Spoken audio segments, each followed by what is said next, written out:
Live from WRAL News Headquarters in Raleigh, your number one source for local news. WRAL News, coverage you can count on. We now know that a chase and serious crash in Johnston County involved 3 teenagers. Why investigators believe the driver sped away when officers tried to stop him. Police are searching for a convicted murderer who escaped before learning his sentence. Many people are asking how this happened. And we have above normal temperatures in the forecast for today and tomorrow. I'll show you how high that temperature climbs coming up.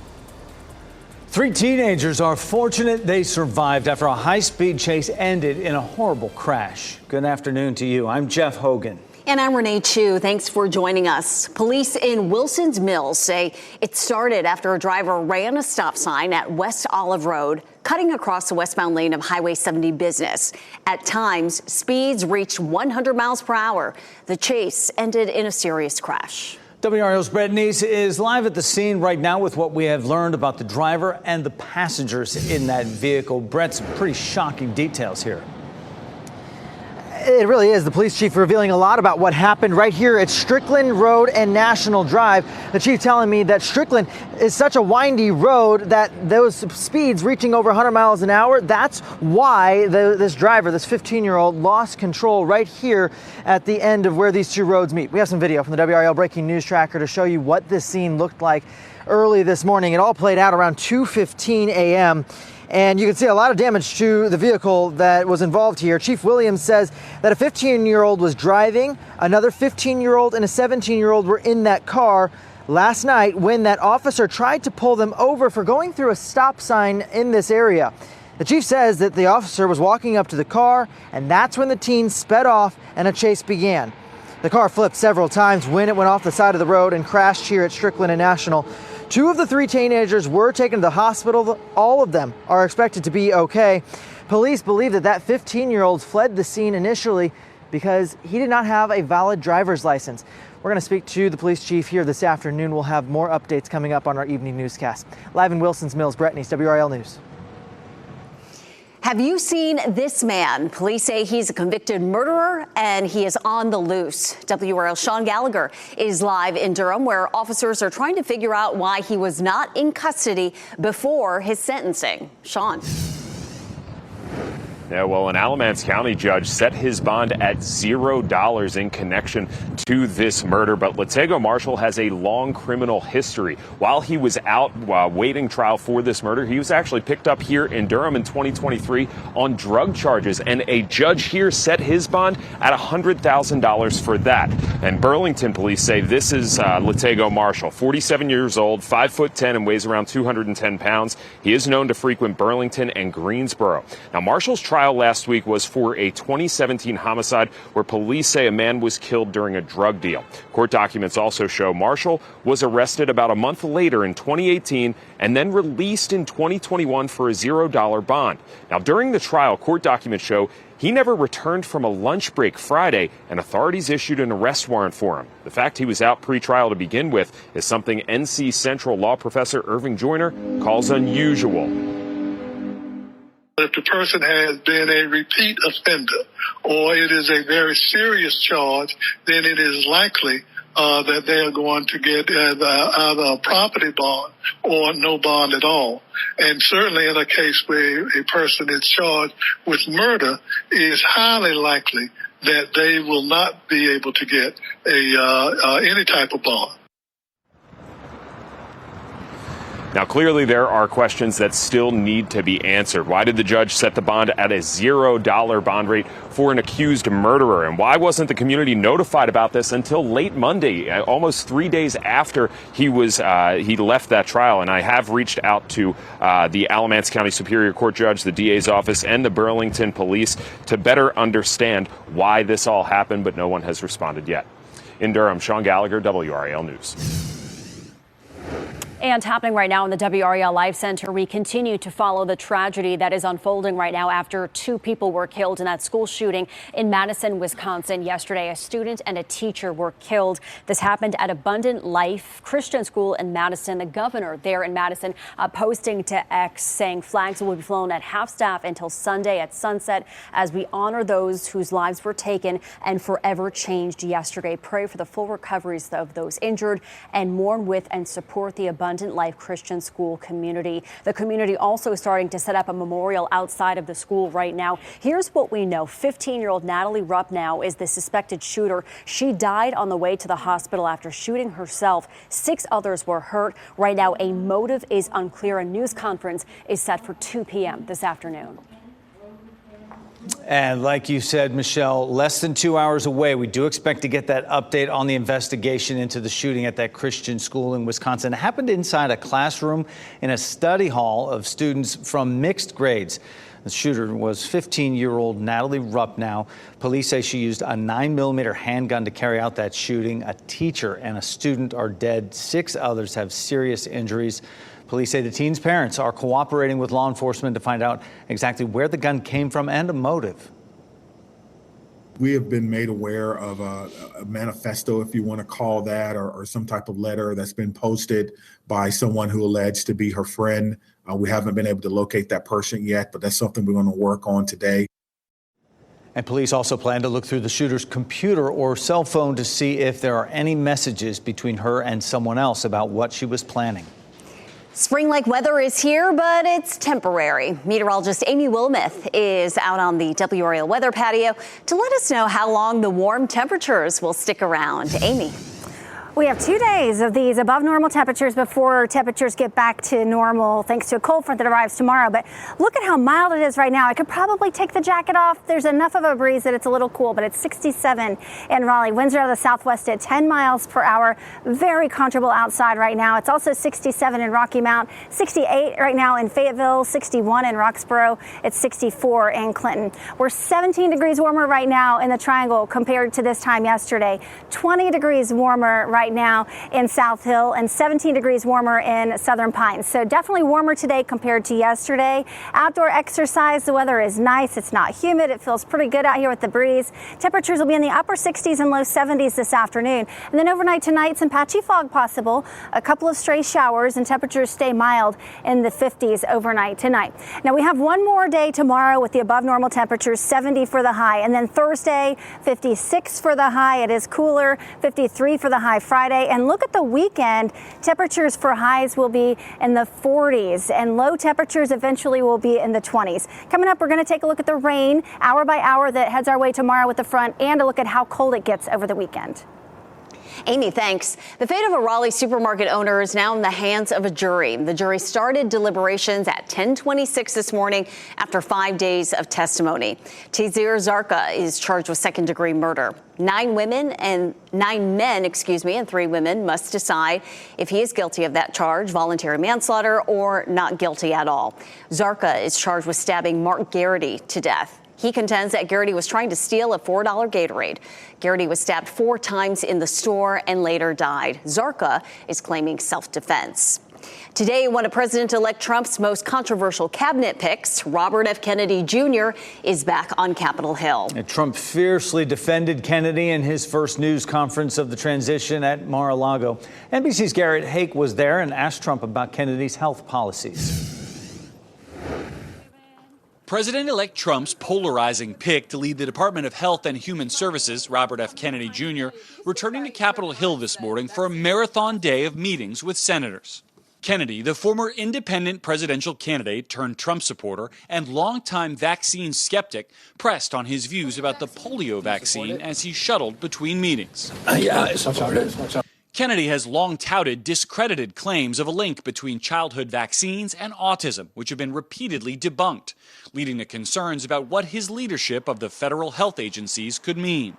What do you say to people who are worried that his views on vaccines will translate into policies that will make their kids less safe? No, I think he's going to be much less radical than you would think. I think he's got a very open mind, or I wouldn't have put him there. Trump asked later if schools should mandate vaccinations, pivoting to COVID.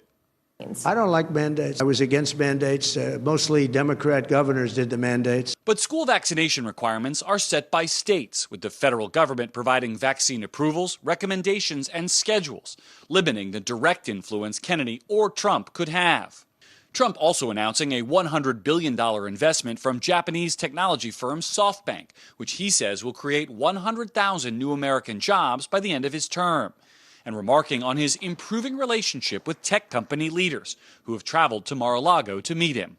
The first term, everybody was fighting me. In this term, everybody wants to be my friend. The biggest difference is that people want to get along with me this time. Still, the president-elect's facing a new legal setback today, with a New York judge who presided over his hush money trial now denying Trump's bid to toss out his guilty verdict. The president-elect's lawyers had argued that verdict should be vacated in light of the Supreme Court's ruling expanding the scope of presidential immunity. The judge has not yet set a sentencing date.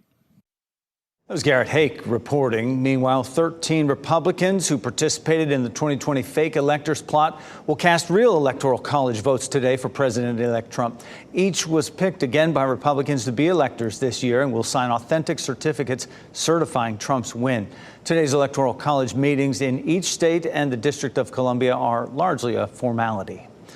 Let's take a look at stocks this noon. Once again, the Dow Jones Industrial Average is having a tough go of it. Deep in the red today, down 231 points this noon right now. This is the longest skid in 6 years for the Dow Jones. And as you look at NASDAQ, also down 62 points this noon. All the major indices, S&P 500 is down 28 points right now. Next at noon, a powerful Pacific earthquake. The moment it hit, that had people on this island nation running for cover. Also back on Capitol Hill, the marathon meetings on health care ahead for controversial cabinet pick Robert F. Kennedy Jr. Plus, travel do's and don'ts for the holidays at 12:30. What you can and cannot bring on board. Keep watching WRAL News over the air Channel 34 and Spectrum Channel 1257.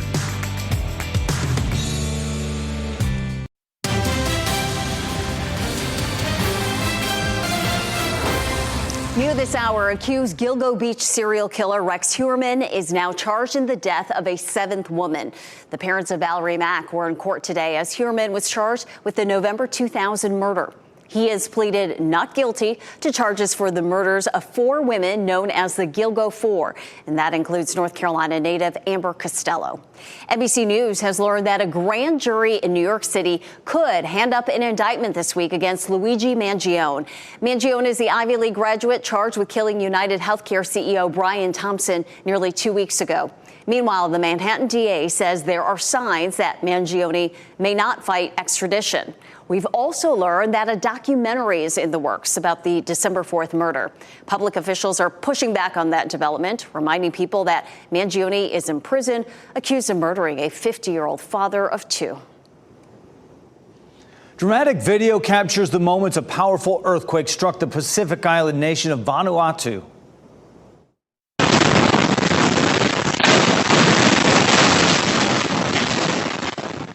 That is just amazing. A 7.3 magnitude quake shook that region this morning, causing widespread damage. Security camera video captured the garage there. It looks like an auto shop. They're shaking violently as people were running for cover.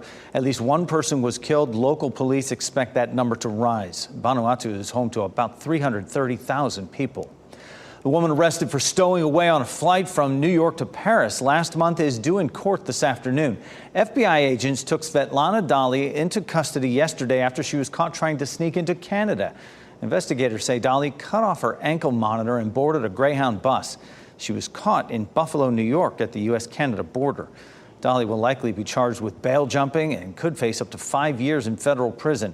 Her attorney declined to comment. We've all heard that it is better to give than to receive. But what happens when you don't get a Christmas gift that you expected? How would you feel if you received the gift late? Well, it turns out any time might be the perfect time to give a gift. Gary Baumgarten shares the result of a new study. If you're feeling stressed about giving a late gift this holiday season, a new survey may help ease your mind. What we found in this research is that gift givers are much more concerned about late gifts than recipients are. The survey from the Ohio State University's Fisher College of Business asked participants how they would feel about getting or giving a pint of ice cream to a friend after their birthday. Senior author on the study, Rebecca Rezick, says a majority of respondents wouldn't mind getting a gift late, even if they know it's coming. They're not necessarily interpreting a late gift as a signal of a lack of care. Rezick says the study shows a major difference between gift givers and recipients because givers often believe social norms require the present to arrive on time. And what we found is that gift givers thought that a late gift would do much more harm to the relationship than gift recipients did. While givers and receivers may disagree on the effects of a late gift, they both say it's much better than not receiving one at all. If someone is expecting a gift from you and you don't send a gift, we find that's actually a bigger norm violation than sending a gift late. But if you are still stressed out about giving a late gift, try to put yourself into your role as gift recipient and think back to when you've gotten a late gift. Were you upset about getting that late gift? Did it harm your relationship, or were you just happy to get the gift? Bingo, graciously accept the gift, no matter when it comes. Okay, but we want to hear from you. Would you be upset about receiving a late Christmas gift? Share your voice right now by scanning the QR code on your screen and head to WRAL.com/yourvoice. We'll share the results before the end of this newscast. Look, the gift giver thought of you and got you a gift. Just, it's okay. Better to gift I know there's late social norms than not is. to gift at all. It's all right. It's going to be fine. We're getting a gift with some of this weather right now. Amy Willman is out on the WRAL Severe Weather patio. Taking in some of the sunshine. It's great out there. It is. It's actually really nice out here right now. We have a little bit of rain in our northern counties, but here at the TV station in Raleigh, nice and dry. I wanted to show you our live dual Doppler 5000. A couple of the showers in our northern communities. Not a big deal. Most of you are dry with some very comfortable temperatures. This is a live look at Roxborough, kind of close to some of those light showers. Definitely a gray picture there. And at times we have a nice breeze out of the southwest at about 10 to 15 miles per hour. This is a live look at our tower here just outside the studio. Look at the blue sky in place. It's beautiful in many locations this afternoon, and with these above normal temperatures, it's a great time to get outside and get in some steps, do some outdoor things today. The visible satellite imagery, we woke up to some dense fog, especially in our southern communities this morning. All that fog has lifted and a lot of the low clouds are gone, and we have sunshine, and that's really helping to warm us up. That combined with the south to southwesterly flow. 67 the current temperature right now in Raleigh. It's also 67 in Rocky Mount and Goldsboro. 68 is the current temperature in Fayetteville. So temperatures much warmer right now compared to this time yesterday. Dog walking forecast. It's a great day to get outside and get in some dog walks today. Upper 60s to low 70s across the area for highs today. The normal is 55 for our high temperature. So we are way above that. In fact, our low temperatures tonight will be more like what our normal highs are for this time of year. 69 for the high today. The record is 73. And since we're already in the upper 60s, we are definitely going to get close to the record of 73. 70 is the forecast high for Wednesday. The record Wednesday is 77, so I don't think we'll break that record, but it is going to be well above normal again for tomorrow. Our rain chances are going to start to go up. Today, rain chances are pretty low, a 20 to 30% chance for rain, and then tomorrow a 30% chance for rain during the day. After sunset, we have a 60% chance for some rain, and that comes with a cold front that's going to cool us down for Thursday. Highs will be back down to around normal. Right now, the cold front's kind of stalled a little bit in our northwestern counties, and that's where we're seeing some of the light showers, but it will make some progress and move through tomorrow evening and bring a better chance for some showers, maybe even some storms. This is a look at 5 o'clock this evening. Can't rule out a stray shower, but most of us will be dry for the evening commute. And then overnight tonight, a slim chance for rain with some areas of fog developing again.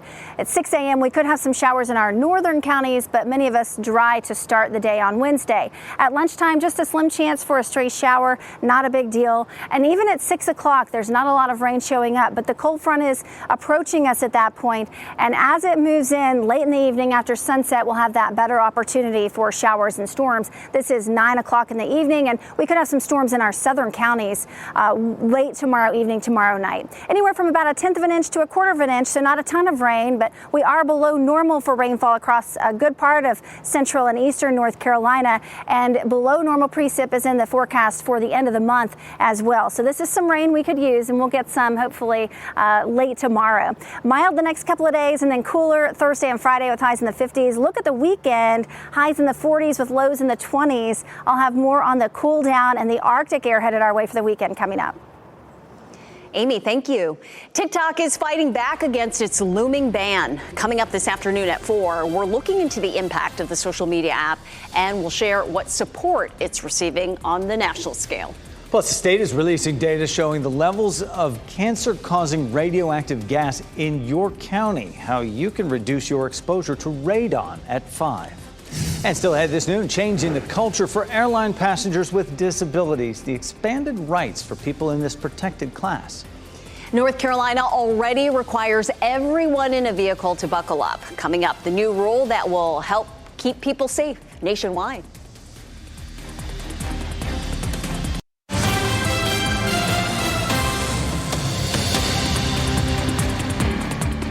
Happening right now in the WRAL Life Center, some really exciting news for Chatham County. More than 333 jobs are coming to the county. Houston-based MedOx International, they say they plan to build a $194 million plant in the county by the end of 2029. The company makes power transmission cables. Details of this project were revealed this morning during a regular meeting of the State Commerce Department's Economic Investment Committee. They approved incentives worth up to $4 million to be paid out if the company hits hiring and investment targets.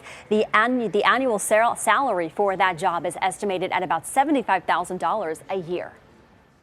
Michelle, thanks. Happening right now, Caesars Virginia has just opened its doors. The new casino and resort right over the North Carolina state line is bringing a bit of Las Vegas close to our area. WRAL's Noah Klein joins us now with a big celebration that's already proved to be winning for the town of Danville. Noah. It certainly is winning, Jeff. Caesars Virginia Resort is officially open there in Danville, and the celebration today shows how big this is for that area. This new casino is about an hour-and-a-half drive from Raleigh, about an hour 10 from Durham. The grand opening this morning included a parade through downtown Danville. Former NBA star Dennis Rodman on hand to celebrate down there and is making the first sports bet from the new casino. There he is. The facility itself has nearly 1,500 slot machines, 79 dealer table games, and a sports book and a World Series of Poker room. Caesars Virginia is a $750 million development from Caesars Entertainment and the Eastern Band of Cherokee Indians. You typically don't build casinos of this size and scale with these amenities outside of our larger destination markets like a Las Vegas or Atlantic City. We should mention here Virginia's success with casinos comes after failed efforts to open more here in North Carolina. A study from last year shows our state is missing out on $259 million in gaming revenue to Virginia each year. Noah, thank you. 2 hours and no verdict. A Wake County jury is deliberating the fate of a Raleigh grocery store owner. We are live at the courthouse on Verdict Watch. Also, Hamas and Israel appear to be approaching a ceasefire deal, why some believe talks are picking up steam. And we have a look at your winning NC Education lottery numbers on your screen right now. We'll be right back.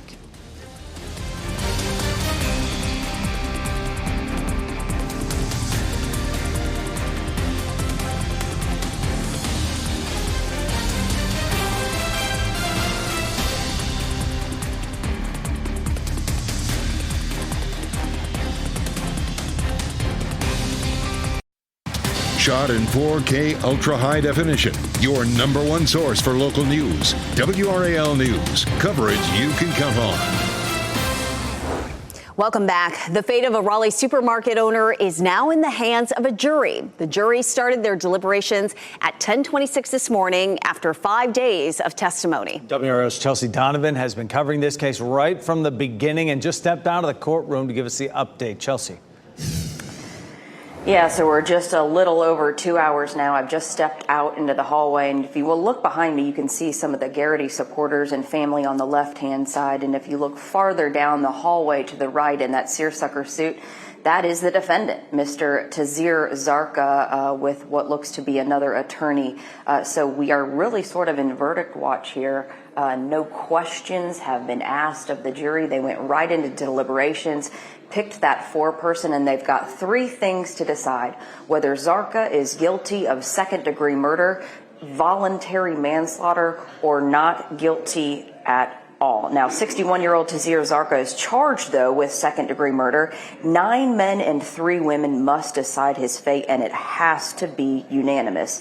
Zarqa is charged with stabbing 27-year-old Mark Garrity to death. He contends that Garrity was trying to steal a $4 Gatorade and wouldn't open his bag for Zarqa to look in. This was back in April of 2023.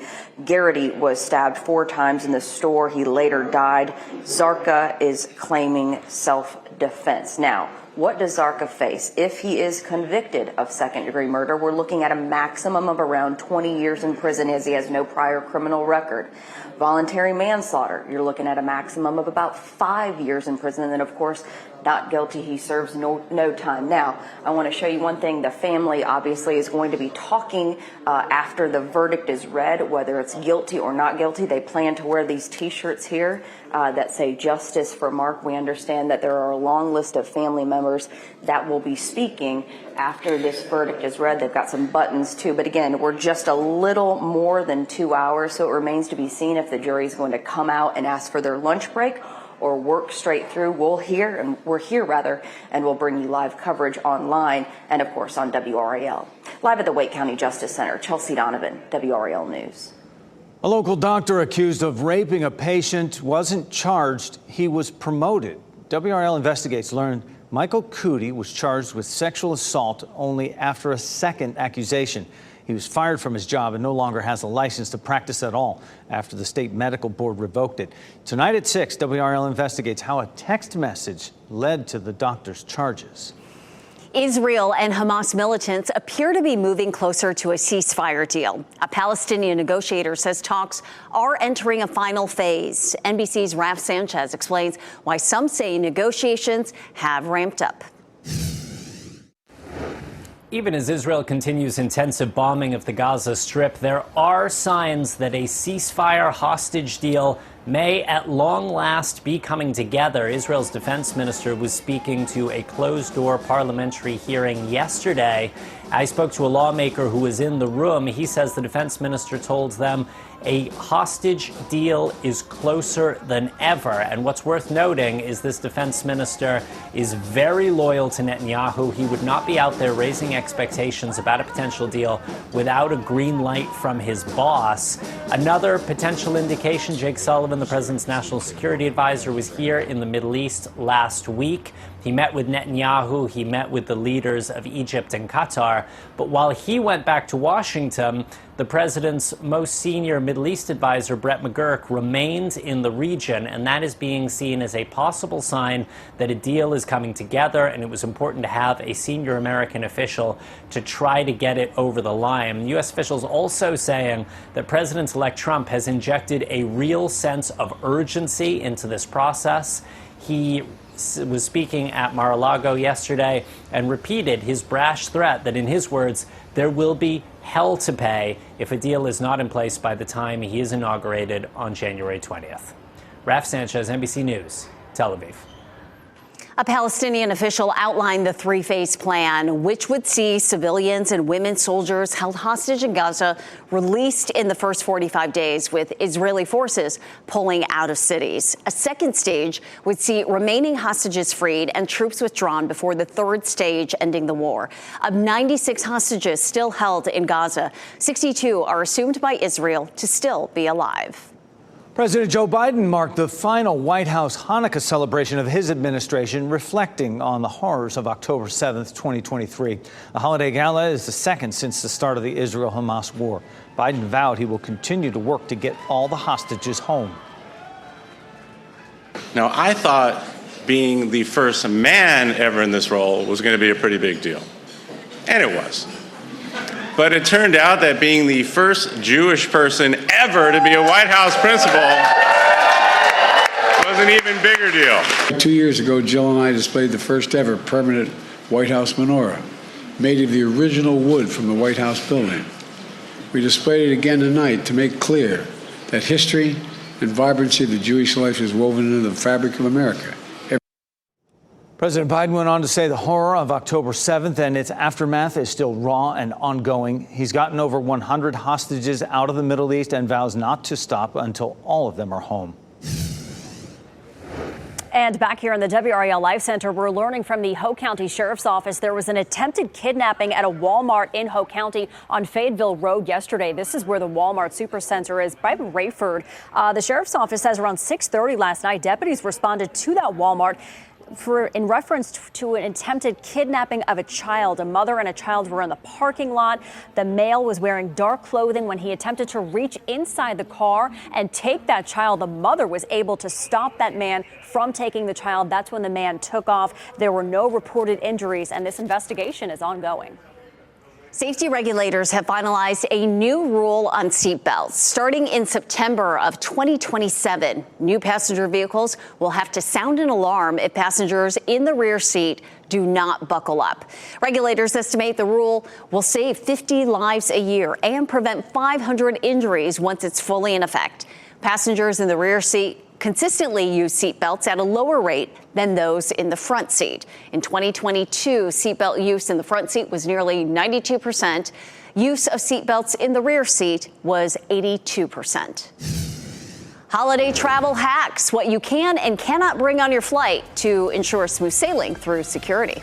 And be more helpful. The new rules requiring airline employees to improve the travel experience for people with disabilities. News still happens during the holidays, and WRAL will keep you in the know. You can watch WRAL News live anytime on WRAL.com or the WRAL app on your streaming device.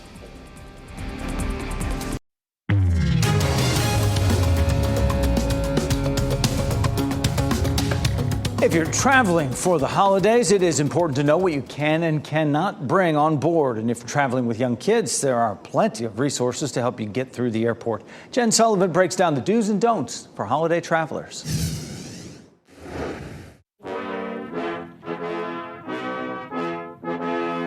It's the most wonderful time of the year, but if you're traveling, the holiday season can bring unwanted headaches. And there will be a record number of travelers on the road and in the skies. AAA is expecting more than 119 million people to travel 50 miles or more between Saturday, December 21st and Wednesday, January 1st. Nearly 8 million people will fly, so expect long lines. If you are checking a bag, I would get to the airport at least 2.5 hours early. If you need assistance getting through security, and this includes young families, you can request help 72 hours ahead of your trip by filling out a TSA Cares assistance form. People who need assistance and family.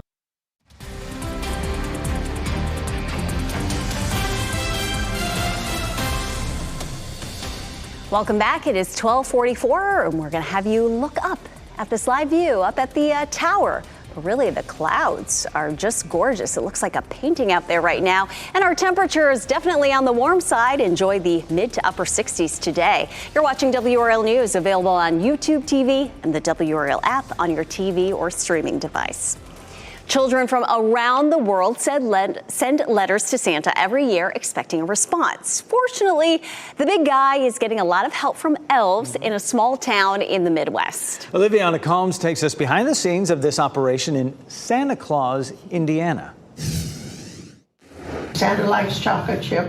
The reindeer like carrots, okay? Being consistent with Santa's responses is really important to the chief elf at the museum and old post office in Santa Claus, Indiana. When my father came back from the Navy from World War I and went to the post office to visit the postmaster in Santa Claus and found that he was just inundated with mail and letters from children. For years, letters to Santa have gone to this small town, so they need volunteers or elves to help reply. We have the original post office building that I'm standing in from 1856, and we help Santa answer letters in the back room of the post office.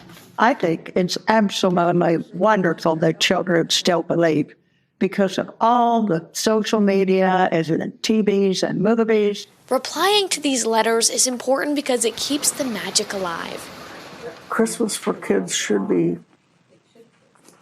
wonderful. That excitement can really mean a lot to kids who are struggling. We do get many sad letters. I can say last week, I think it was, a child who was mature or a bit older said, I hope my mom gets drug tested. That's really sad. And all we can say is, Santa's hoping your mother gets better. The museum shows both sad and happy letters dating back to the 1930s, from neighboring towns to across the world. I think it's really important. And so we really try hard to answer every letter. The Salvation Army is making a difference in the community with WRAL's Coats for the Children campaign. We encourage you to donate new or gently used coats, hats, sweaters, sweatshirts, or other warm clothing to support families in need this winter. For a list of neighborhood Jiffy Lube drop-off locations or to make an online donation, you can visit WRAL.com/coats. Some of the kids may be asking Santa for a coat. Well, we can help out Santa and help provide those coats for when the weather turns colder. Not today, though. No coat They needed. may pitch it on the playground and forget to pick it up when they head home. Out on the WRAL weather patio, Amy Wilmoth in the sunshine there. It's feeling nice today. It really does feel nice. I probably could take the jacket off now. It's very comfortable. Temperatures are way above normal right now, sitting at 67 in Raleigh. It's 68 in Fayetteville, 67 in Rocky Mount. So everyone getting to enjoy these mild temperatures. The normal this time of year is 55. We'll get up into the upper 60s and low 70s across most of the area today. And tomorrow we'll have another warm afternoon. This evening, if you're headed out and about, maybe to do some holiday shopping, just a 20% chance for rain. Temperatures will be mild at 60 degrees at 7 o'clock, upper 50s at 9 p.m., and then down to 56 at 11 p.m. So nice weather through the evening. We do have two fronts that will impact us in the next 7 days. The first one arrives tomorrow. It brings some rain and also the chance for maybe a few isolated storms in our southern counties late in the day, and then a little cool down for Thursday. And then the next front is an Arctic front, and that brings in some very cold temperatures for the upcoming weekend. I'll look at the radar right now. We have a couple of showers in southern Virginia, and that's really about it. Rain chances today are pretty minimal. Tomorrow, our rain chances will start to go up the second half of the day. A low-end chance for some rain the first half of the day into the early afternoon, and then up to about a 40% chance at 6 p.m., 7 p.m., or at about a 50% chance. And we could see a few storms in our southeastern counties as the front approaches from the north and west. So most of the day, it'll just be plain rain. And then as we get to the nighttime hours, this is 9:30. Notice how we have some energy in our southern and southeastern counties, so we can't rule out a stray rumble of thunder as this front moves through as well. So first it brings us the rain, then it brings us the cooler temperatures. 67 in Raleigh right now, but it's 28 in Minneapolis, and that cool air will be moving in for Thursday. High temperatures will be back into the mid-50s, but then we have a second front that's a stronger Arctic front that brings in some very cold air for the weekend. Saturday and Sunday, high temperatures will likely be in the 40s, and by Sunday morning, low temperatures down into the 20s. Tomorrow morning, 53 for the low, which is closer to the normal high. 48 Thursday for the low, 30s for Friday and Saturday. And look at the lows Sunday, Monday, and Tuesday. Very cold. You definitely will need the coats. And looking ahead to Christmas Eve and Christmas Day, Christmas Eve will actually show up on our 7-day forecast starting today at 4 o'clock. So tune in for that. Kat will have that. It looks like right now temperatures are going to be in the 40s. It will be a little chilly for Christmas Eve, but dry. And then not too cold Christmas Day with temperatures in the 50s and just a slim chance for rain. We'll keep you posted on the Christmas forecast in the next several days. Nice and mild for today and tomorrow, and then a little cooler for Thursday and Friday. And grab the coats for the upcoming weekend. It is definitely going to turn colder. Amy, thank you. Earlier, we asked you, would you be upset about receiving a late Christmas gift? Okay, so y'all chimed in. 79% of you said, yes, you would be upset. And then 21% of you said, nah, it's okay. understand. We'll continue to collect answers throughout the day, so share this with your friends. Yeah, you can just scan that QR code on your screen right there. You can head to WRAL.com/yourvoice, and we're going to update those results during our 4 p.m. newscast today. Just went up to 80. Just bumped to 80%. So I don't know. Folks are upset about it. Yeah. We have your top stories coming up next. We wrap things up with a look at a few of the headlines we're following for you today. A Wilson's Mills police officer said 3 high school students are fortunate they survived after a driver lost control. Police say it started after a driver ran a stop sign at West Olive Road, cutting across the westbound lane of Highway 70 business. At times, speeds reached 100 miles per hour. The chase ended in a serious crash. The 15-year-old driver was taken to the hospital. Police believe he drove away because he didn't have a valid driver's license. Police are searching for a convicted murderer. Officers in Durham are trying to figure out why Latego Marshall was not in custody before his sentencing. An Alamance County judge set his bond at $0 for a homicide. Burlington police say Marshall is 47 years old, 5'10", and weighs around 210 pounds. He's known to frequent Burlington and Greensboro. The fate of a Raleigh supermarket owner is now in the hands of a jury. The jury started its deliberations at 10:26 this morning after 5 days of testimony. Tazir Zarka is charged with second-degree murder. Zarka is charged with stabbing Mark Garrity to death. He contends Garrity was trying to steal a $4 Gatorade. Garrity was stabbed 4 times in the store and later died. Zarka is claiming self-defense. A giant elf is keeping the mood light in one Arizona neighborhood. Scooter showed up on December 1st. Since then, he's caused a little mischief and a lot of laughs. Every morning, neighbors wake up to see what Scooter's been up to overnight. One time he was tied to a tree. A few days ago, he was caught playing checkers with the reindeer. It's not all fun and games, though. He did TP one home, which you might imagine didn't go over very well. Celebration fit for a rock star as India congratulates the world's youngest chess champion. 18-year-old beat the defending champ in a best-of-14 final in Singapore. The winner broke into tears upon winning that final match, becoming the youngest world champion by more than 4 years. The 18-year-old is also just the second Indian player to have claimed that title. What an achievement. Our pet of the day is a resilient and athletic pup, affectionately known as Super Mutt. Chase is a 46-pound mix who is full of personality and courage. He's had to have his hind leg amputated after being hit by a car, but we're told he hardly misses it. Red Barn Rescue says you'll be amazed when you see him play ball. Chase is dog-friendly, very people-oriented. He's crate-trained and house-trained. He loves walks. Visit redbarnrescue.com today to fill out an application and meet Chase. NBC News Daily is next on WRAL, your next local news update in 30 minutes. You can get breaking news updates anytime with our WRAL News app. That great Tuesday waiting for you out there. Go get it.